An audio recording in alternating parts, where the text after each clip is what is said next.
DH Assamese Education YouTube চেনেলৰ অন্য এটি ভিডিঅ'লৈ স্বাগতম জনাইছো। আজিৰ ভিডিঅ'টিৰ যোগেদি ছাত্ৰ-ছাত্ৰীসকলৰ বাবে লৈ আহিছো শিক্ষক দিৱস উপলক্ষে এটি আকৰ্ষণীয় ভাষণ। তুমিও যদি ভাষণ দিবলৈ ভয় কৰা তেন্তে চিন্তাৰ কাৰণ নাই। মাত্ৰ এবাৰ পঢ়ি ভাষণ দিয়ক অতি সহজত। তাৰ বাবে ভিডিঅ'টো স্কিপ নকৰাকৈ শেষলৈকে চাবা। সকলোকে সুপ্ৰভাত।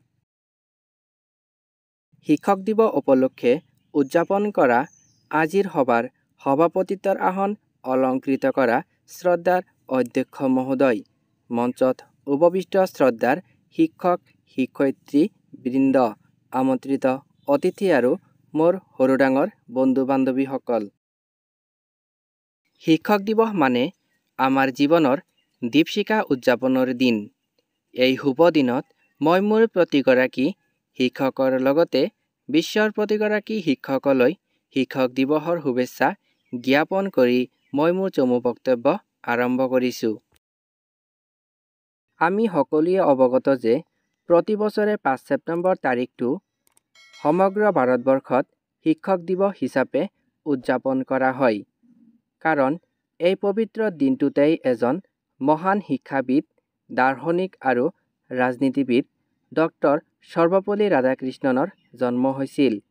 তেওঁৰ জন্ম হৈছিল 1888 চনৰ 5 ছেপ্টেম্বৰ তাৰিখে তামিলনাডুৰ তিৰুতানী নামে ঠাইত। তেওঁ শৈশৱকালত তিৰুপতিৰ বিদ্যালয়ত অধ্যয়ন কৰিছিল।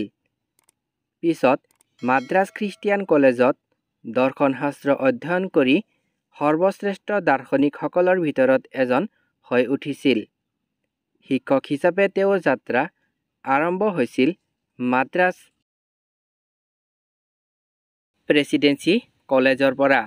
তাৰ পিছত তেওঁ বিভিন্ন প্ৰতিষ্ঠানত অধ্যাপন কৰে আৰু দেশৰ নামকীয়া পণ্ডিত হিচাপে খ্যাতি লাভ কৰে। দাৰ্শনিক হিচাপে তেওঁৰ চিন্তাধাৰা মূলতঃ ভাৰতীয় দৰ্শন আৰু পাশ্চাত্য দৰ্শনৰ মাজত সেতু গঢ়ি তুলিছিল। সৰ্বপল্লী ৰাধাকৃষ্ণণ এগৰাকী আদৰ্শ শিক্ষক, দাৰ্শনিক হোৱাৰ উপৰিও এগৰাকী ৰাজনীতিবিদো আছিল। প্ৰথমে তেওঁ ভাৰতৰ উপ-ৰাষ্ট্ৰপতি 1952 চনৰ পৰা 1962 চনলৈকে আৰু তাৰ পিছত ভাৰতৰ ৰাষ্ট্ৰপতি হিচাপে দায়িত্ব পালন কৰিছিল। তেওঁ ৰাষ্ট্ৰপতি হৈ থাকোঁতে তেওঁৰ বহুতো ছাত্ৰ-ছাত্ৰীয়ে তেওঁৰ জন্মদিনটো আনন্দৰে উদযাপন কৰিব বিচাৰিছিল। তেতিয়া তেওঁ কয় যে মোৰ জন্মদিন পৃথকভাৱে উদযাপন কৰাৰ প্ৰয়োজন নাই।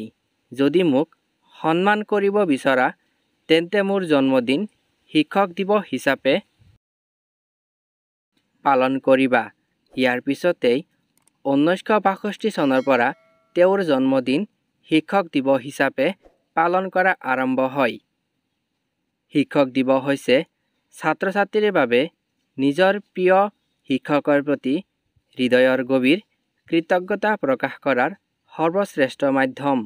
সাধাৰণ দিনত যি সন্মান আৰু ভালপোৱা দেখুৱাব নোৱাৰি সেইবোৰ এই দিনত ফুল, শুভেচ্ছা, সৰু উপহাৰ, গামোচা, গান বা বক্তব্যৰ জৰিয়তে কেৱল প্ৰকাশ কৰা যায়।